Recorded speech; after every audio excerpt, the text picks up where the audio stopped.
RH, quer saber como voar no trabalho? É só usar a Flash. Com a Flash, você concentra toda a gestão de pessoas em um único lugar. Faça a admissão dos colaboradores e solicite mais de 8 categorias de benefícios. Ah, e você ainda pode fazer todo o controle de ponto. Conheça o novo onboarding integrado da Flash em flashapp.com.br. Today on CityCast Madison. The general election is now in exactly 2 weeks, and right after the presidential race, the hottest ticket on the ballot is the Senate race in Wisconsin. U.S. Senator Tammy Baldwin, currently serving her second term representing Wisconsin, is running for re-election against challenger Eric Hovde, and the race is close. So ahead of the election, we sat down with Senator Baldwin to ask her why she's running again, her stances on the issues, and why she thinks she's best suited for the seat. It's Tuesday, October 22nd. I'm Bianca Martin, and here's what Madison's talking about.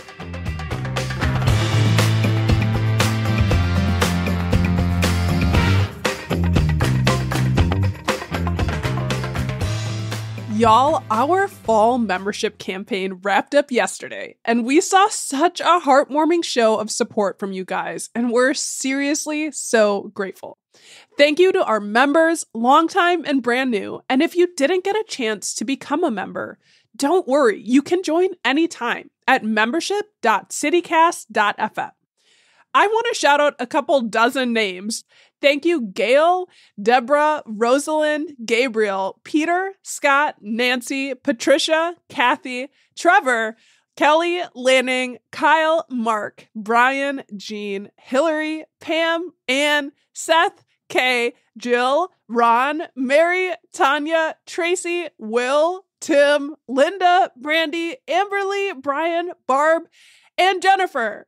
Y'all, thank you. I probably could have spread those out a little bit more, but y'all are coming through, and we can't say just how grateful we are to be in a community who cares like this and has as many engaged folks like you. Thank you so much for joining us. I feel so full reading all your names and knowing that you're part of our member squad. And for those of you who are still waiting in the wings, join us. You can join anytime. That's at membership.citycast.fm. We are rolling deep, and we'd love to have you join us. Thanks so much for your support.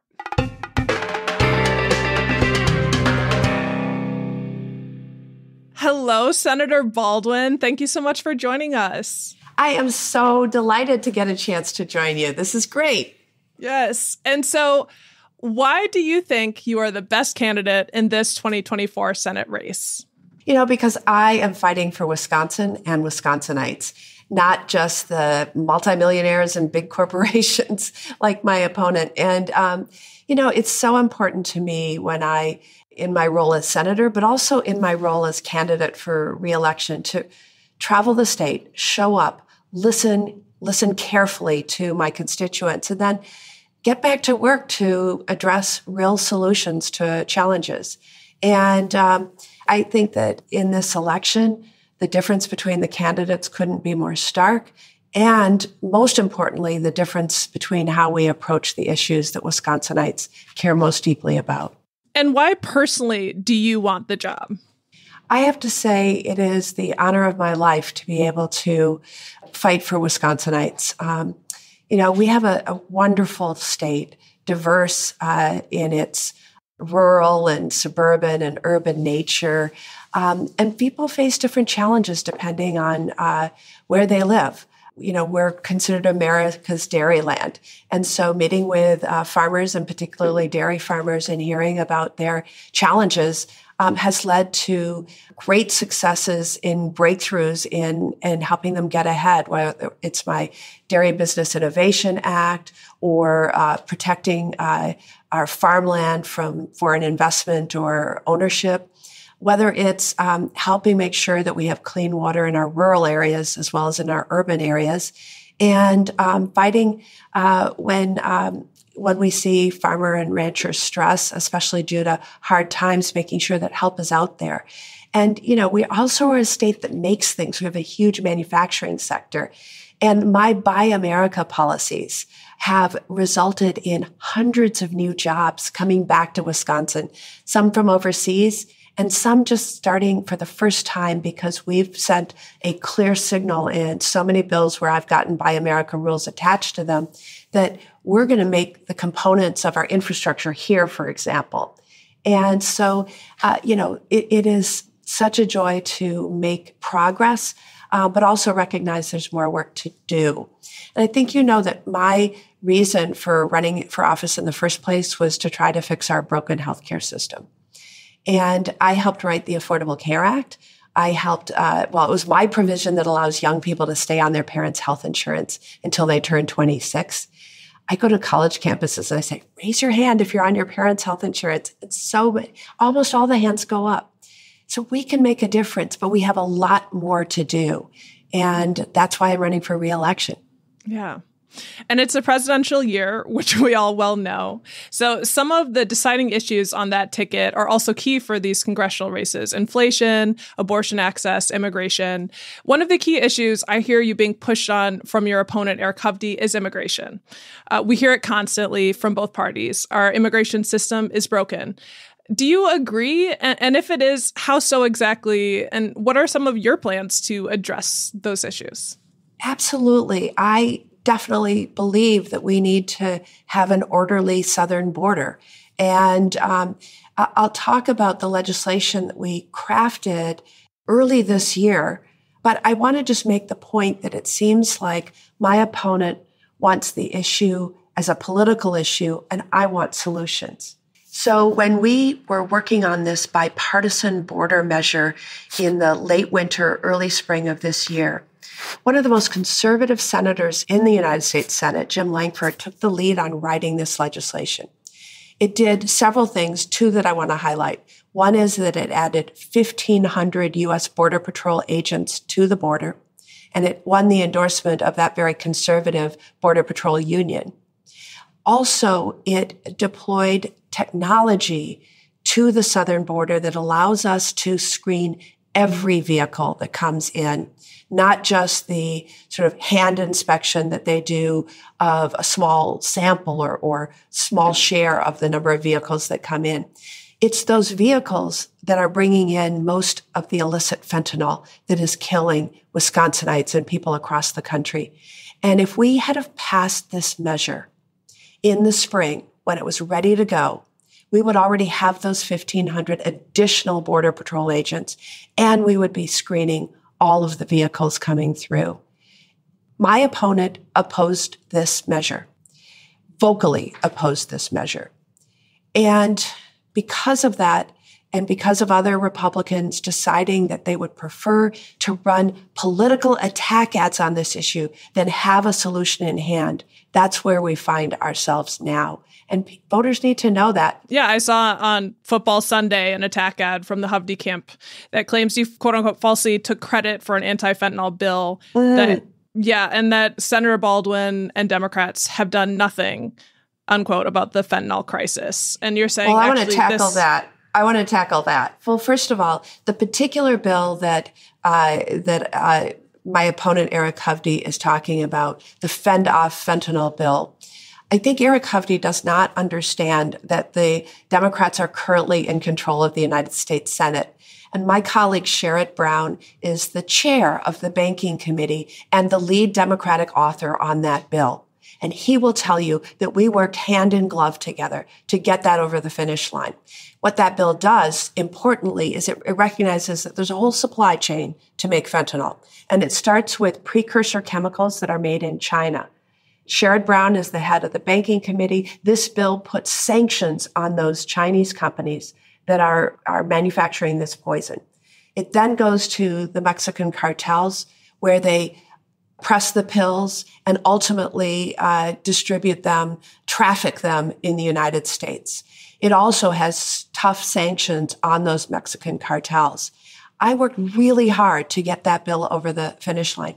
But, my opponent thinks he's the first person who's ever tried to do anything about fentanyl. I think many of your viewers know my story. My mother struggled with addiction to prescription pain pills that she was prescribed by her doctors for chronic back pain. When I first got into the Senate, most of the overdoses that we were seeing in the U.S. were for prescribed narcotics. And we made some real reforms in how doctors prescribe these pills. They don't have to give a 30-day supply after a root canal. They can give a 3-day supply now. All of that has changed because of reforms that I've helped push forward, especially in the VA. And then when the supply for those who were dealing with substance use disorder, when the supply of prescribed medicines shrank, we saw a heroin epidemic. And we fought that, and then fentanyl came on the scene. I've been on the front lines of this fight for as long as I've been in public office. Mm-hmm. And, one of Hovde's campaign slogans is a call for change. He's running a quote-unquote change campaign saying that we need someone new in your seat. That said, how does your experience in your position play into your ability to address the issues we face now? Yeah, well, first of all, Eric Hovde just doesn't get us. He owns a California bank worth $3 billion. He owns a Laguna Beach, California home worth $7 million. And he has literally been named one of the influential residents of Orange County 3 years in a row. We have a green county. We have a brown county. We do not have an Orange County, Wisconsin. And the things he said has really shown an insensitivity and a real, just that he doesn't get us. He seems to be fighting for his multimillionaire pals and big corporations and insulting seniors in nursing homes, suggesting they shouldn't vote because they're near death. Insulting our hardworking farmers, saying that these days they just drive around in tractors all day. Insulting children of single parents. I mean, the list goes on. He says people struggling with their weight should pay more for their health insurance. So I think, if the change you want is somebody who's fighting for multimillionaires and big corporations, then maybe Eric Hovde is your guy. But I'm fighting for hardworking Wisconsinites every day, and I know where we've come and what we have yet to do together. And so you're saying your experience in the Senate, in the House, that it's informing your understanding of our state, that's part of, the experience component that would aid in your role. Well, absolutely. So I've made a commitment as a senator and as a candidate for re-election to travel this state, meet voters where they are, meet constituents where they are. And I go to red parts of this state, and I go to purple parts of the state, and certainly I visit blue parts of the state too. But that's how I am informed of what people are struggling with and also what they aspire to. And it helps me get to work. And by the way, I have a great bipartisan record in the Senate. You have to work across the aisle to get things done. And so I explore, we have a big manufacturing sector. Well, so does Indiana, and so does Ohio. So I've paired up with those Republican senators from those states to get stuff done for our state.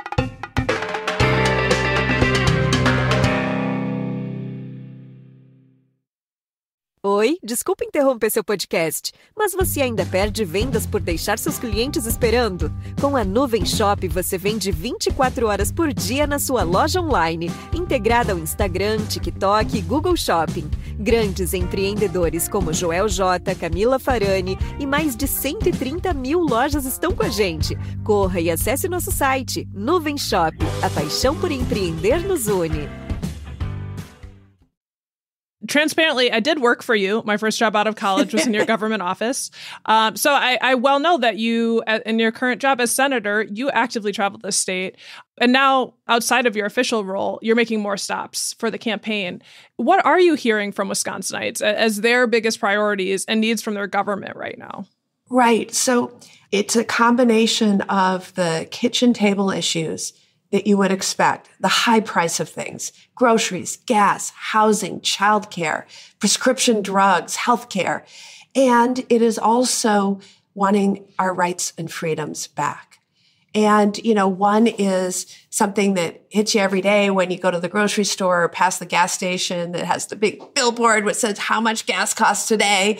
And the other is something that is, less tangible, but half of America, half of Wisconsin has fewer rights and freedoms today than they did just 2 years ago because of the Dobbs decision. And we should not live in an America where your rights depend on the state you live or the zip code in which you live. So on that issue, in Wisconsin, you can access abortion care in 3 out of 72 counties. In the remaining 69 counties, it is illegal because of our 1849 criminal abortion ban.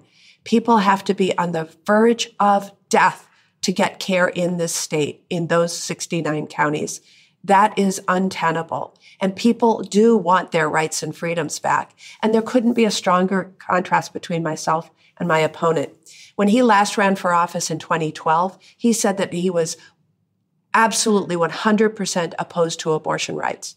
Okay, so he's changed his tune a little bit, but he still supported the Dobbs decision and therefore owns that chaos where some states, there's no exceptions for victims of rape or incest, and others we see doctors facing criminal prosecution, and others where we are seeing women dying. That is on the ballot.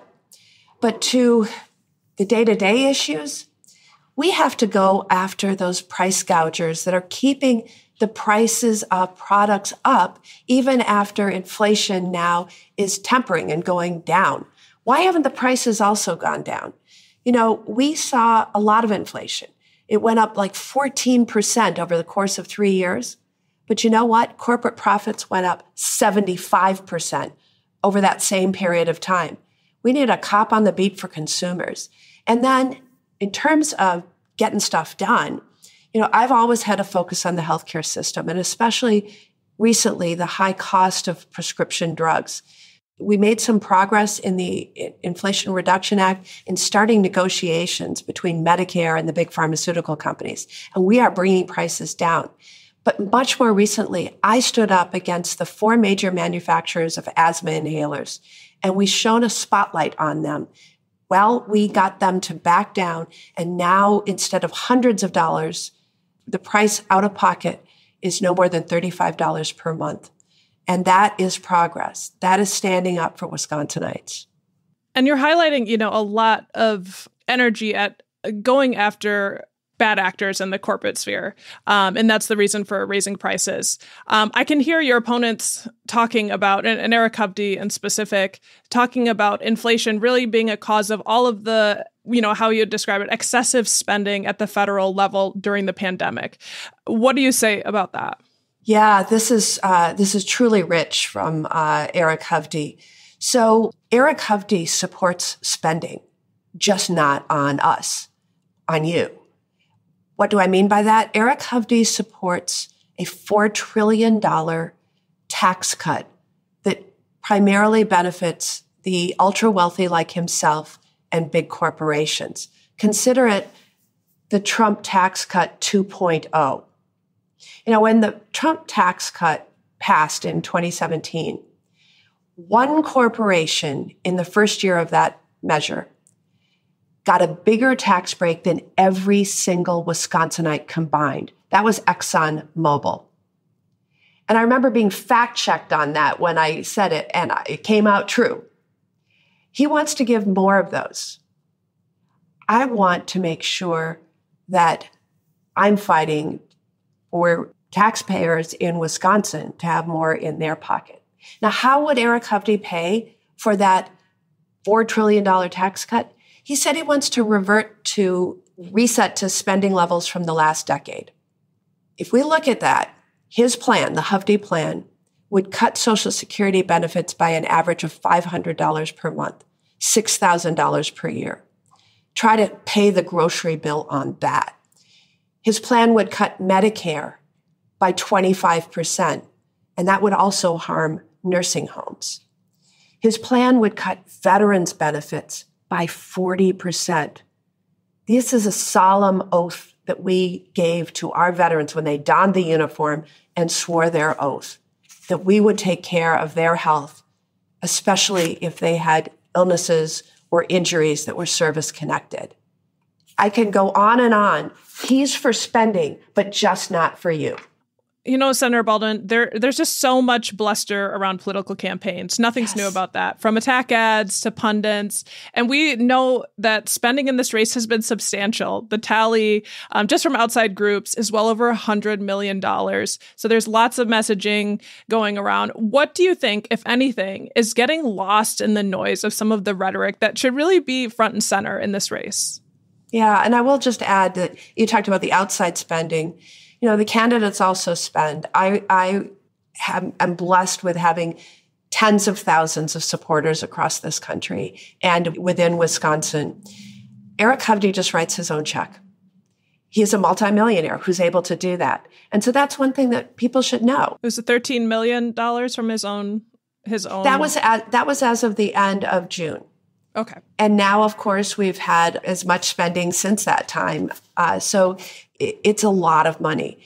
But I just want to say that I think what gets lost is the sharp contrast between myself and my opponent, because they're just creating on their side static and noise to, I think, distract from the fact that he's owns a $3 billion California bank with questionable investment practices, to distract from the fact that he owns a home out there, to distract from the fact that he would repeal the Affordable Care Act, an act that I helped write, and he would strip health insurance from millions of Americans, to distract from the fact that he said in 2012 that he was 100% opposed to abortion rights. Now, he's dancing around it now, but he still agrees with Dobbs, and that means he owns the chaos that has ensued.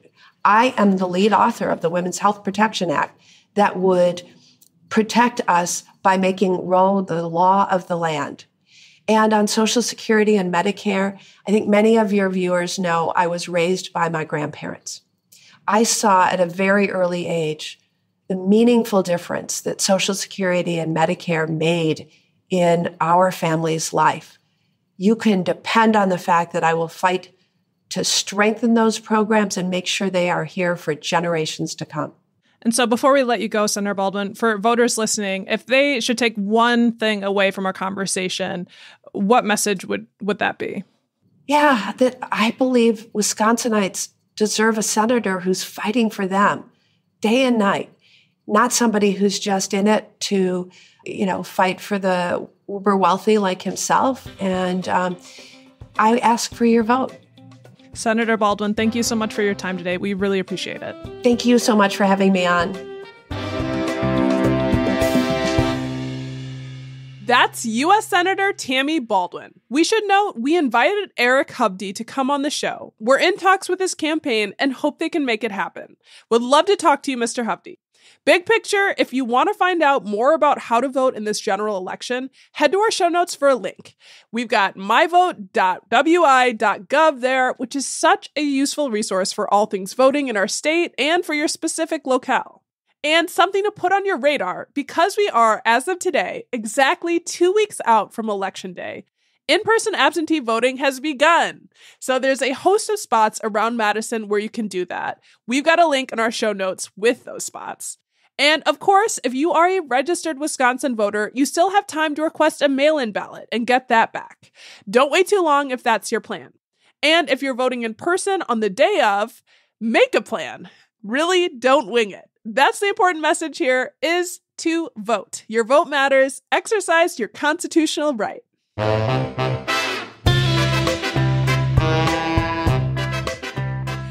That's all for today, here on CityCast Madison. I'm Bianca Martin. If you enjoyed the show, why not share this episode with someone you're voting for this election? We'll be back tomorrow morning with more stories from around the city. Until then, go vote!